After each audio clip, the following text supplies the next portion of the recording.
So yan, magandang hapon muli sa inyong lahat at welcome kayo sa ating YouTube channel. Ngayon ay andito tayo sa taas ng ating kwarto, dito sa ating farmhouse. So ito yung itsura ng ating kwarto. So hindi naman siya ganun kalaki, ano, maliit lang siya. Tapos meron siyang pinakatambahan dito sa labas. Ayan, binunan natin yung ilaw dahil gabi na. At ito naman yung view dito sa taas, dito sa ating pinaka veranda dito sa taas. Kitang-kita natin mula dito, kita natin yung kulungan ng ating mga native na yung ating mga pabo, tsaka yung kulungan ng ating bower. Yun. Yun makita dito sa taas. Hindi pa siya nalalagyan ng kisame. Bali, lalagyan din ng kisame dapat ito. Pero hindi pa nalalagyan. So, dito lang yung mga gamit natin. Yung ating mga damit, putlocker, nakalagay dyan. Kasi yan, itsura nitong ating kwarto. So, ito yung pinaka-kwarto natin. Tapos mula dito sa pinaka-kwarto natin, tanaw naman yung ating manukan at yung kulungan ng ating mga tupa. Siyempre, tanaw din dito yung kulungan ng ating mga pabo. Kumbaga ito, ginawa natin to para kita natin yung mga nangyayari doon sa ating mga alaga. Kung okay pa ba sila. Sa gabi, may ilaw naman doon, kaso medyo malabo pa. Kailangan pa natin magdagdag ng ilaw dahil mabilis mawala yung ilaw nung solar. Kaya kailangan natin maglagay pa ng talagang bumbilya na nakasaksak dito. Maglalagay na lang tayo ng extension para kahit papano, kahit gabi, medyo maliwanag. Tapos andun din yung ating aso na si Sander. Yun yung kanyang pinakakulungan. Sander! Yun, yung ating Belgian. Si Sander. Yun. Sander! Siya yung pinakabantay, tapos meron pa isang aso din na nakabantay dyan sa likod ng kulungan ng ating mga tupa. So yun yung mga nagbabantay dito sa ating mga alaga. So paglabas nyo, ito panibagong kwarto din to. Ito yung kwartong isa pa, marami lang mga damit na nakalagay kasi hindi pa tayo nakapagawa ng cabinet. So ito yung second floor, nakatalis na rin pala nga ito. Tapos yun lang, wala pa tayong hagdanan. Yung baba hindi pa rin okay. Pero paglabas nyo dito sa second floor, ito naman yung magiging bubungad sa inyo. So naglagay din tayo mga sampahan dyan. Dami nakasabit na damit dahil umuulan. Dito tayo nagsasampay sa taas. Kailangan palagyan to ng railings para protection. Yan.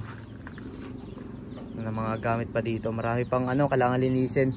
Hindi pa rin ito nalagyan ng railings kasi delikado talaga pag wala tong hawakan or walang dito, walang dapat mayroon dyan nakaharang.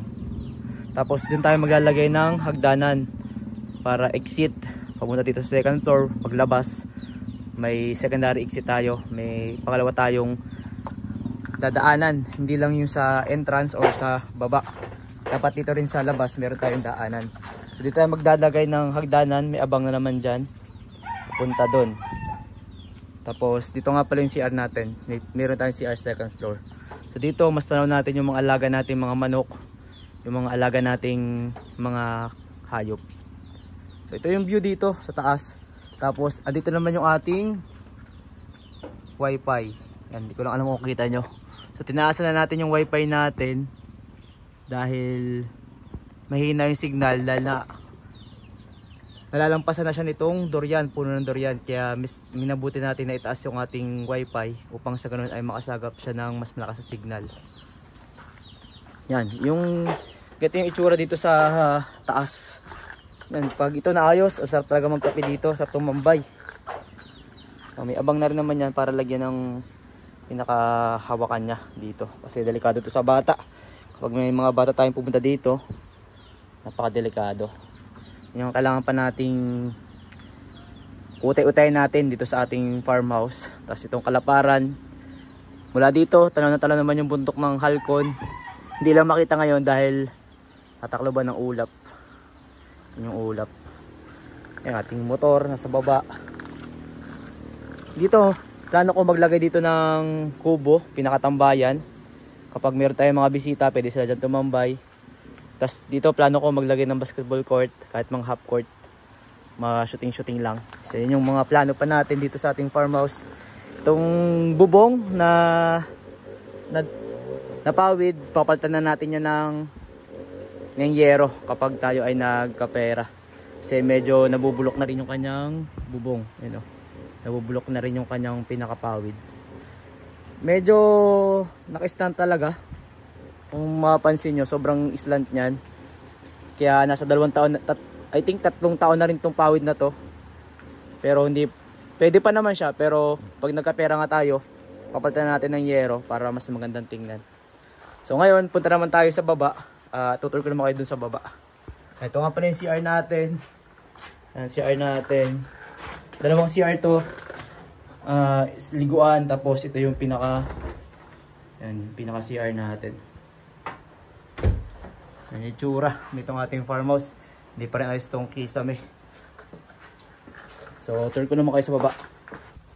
So yan, ito yung pinakahagdanan natin. Kailangan natin bumaba dito. Yan, itong baba, hindi pa ito masyadong ayos.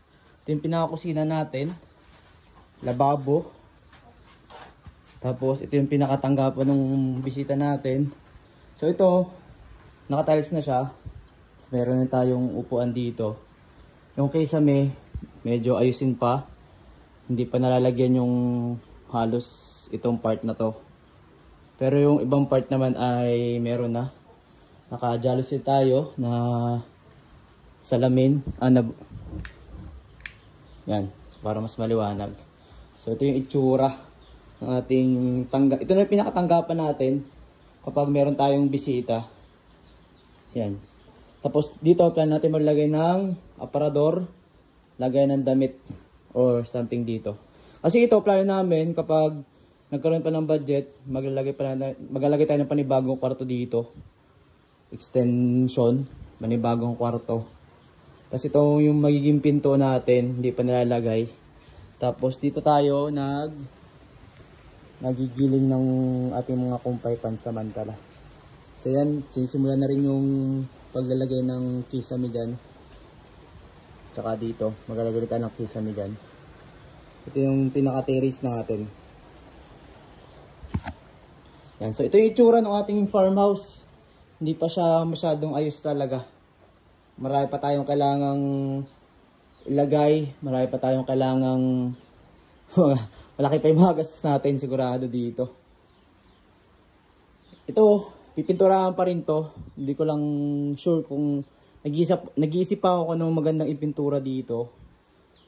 Yan. Ang tatanungin kasi yung budget naman natin kung paano yung budget sa tayo kasi sa panahon ngayon ay mahina yung ating Facebook page at the same time ay mahina din naman yung ating YouTube. Kaya kung ako'y patuloy nyo susuportahan, sana sa mga darating na panahon matapos natin itong ating farmhouse. Kasi nasimulan na natin so kailangan nating tuloy-tuloy, kailangan nating tapusin. Kasi nakapagsimula na tayo. Maganda naman na nakapagsimula tayo kahit papaano dahil maano talaga tayo ma-prepare talaga tayo mag-grind, magsipag. Ilan naman yung diskarte, ilan naman yung sekreto. Sipagan lang natin araw-araw. So yan, medyo sabi ko sa inyo magulo pa, ang dami pa kailangan ayusin. So ito, itatayos din natin to.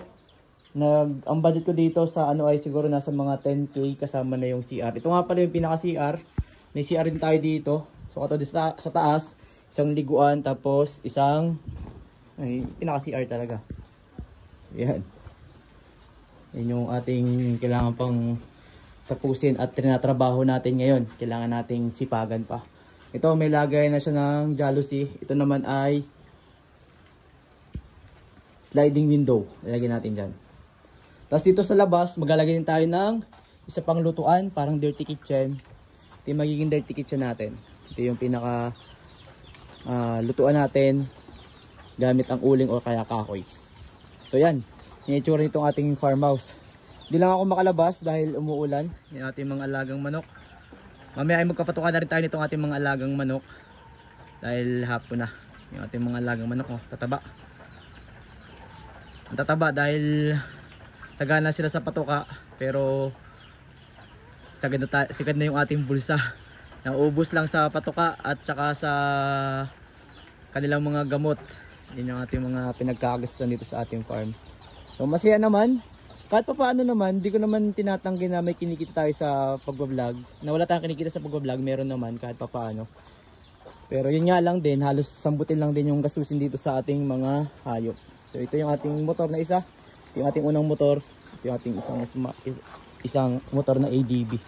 So ito yung itsura ng ating farmhouse sa labas. Yan, mula doon, pwede kayong magkape-kape, pwede kayong tumambay. Tapos ito naman yung kwarto natin, dito yung kwarto natin, kung saan nagsimula yung vlog natin. Tapos ito yung pinakatanggapan. Tapos ito yung pinakaharapan ng ating farmhouse. Yan, ito na yung pinaka-farmhouse. So, din yung kwarto natin. Pataas na yun. Ito yung pinaka-gagawin nating terrace, no? Pero ngayon, dahil di pa naman tapos, yan ay pipinturuhan pa din. Simentuhin pa, pipinisin, lalagyan ng kisame. Kaya ngayon, atin mo nang ginagamit na gilingan ng ating pangkumpay. So ito yung amakan ilalagay natin dito. Hindi ko lang sure kung saan pwede pang ilagay itong amakan kasi kapag dito natin nilagay sa dalawang side na to, dito at saka dito, medyo kakapusin to eh. Kailangan pa nating umorder. So hindi ko alam kung gagawin nating plywood or katulad nung ating kisame sa loob. Pagkaplanuhan pa natin, titingnan pa rin natin yung budget. Kasi lagi tatanungin dyan yung budget eh. Tapos mula naman dito, yan, tanaw na tanaw yung second floor natin, yun yung CR part na to. Kasi ito yung kwarto natin. Yan yung bintana kung saan una tayo nag-vlog. So yun lang itsura nitong ating farmhouse. So marami pa rin kailangan tayong tapusin. So hopefully by this year 2025, malaki na yung ma-improve natin. Mabago na natin itong bubong. Makisamahin na natin. Mapinis na natin to. Makapaglagay tayo ng tambahin doon sa kabila. At kahit pa paano, utay-utayin natin to. Bahala na kung saan tayo kukuha ng budget. So ayan, maraming salamat sa inyo guys, sa inyo patuloy na pagsuporta dito sa ating YouTube channel. At sana ay patuloy nyo pa rin ako suportahan dito sa ating mga ginagawa dito sa ating farm. So ngayon, yung vlog natin ay tinur ko lang kayo dito sa ating farmhouse para makita nyo yung update dito sa aking farmhouse. So nag-update naman tayo sa ating Facebook page. So pwede nyo rin panoorin doon yung ating mga video regarding dito sa farm at regarding dito sa ating farmhouse. So hanggang dito na lang. This is your Millennial Farmer, ang Halawan Adventure. Hanggang sa muli. Paalam.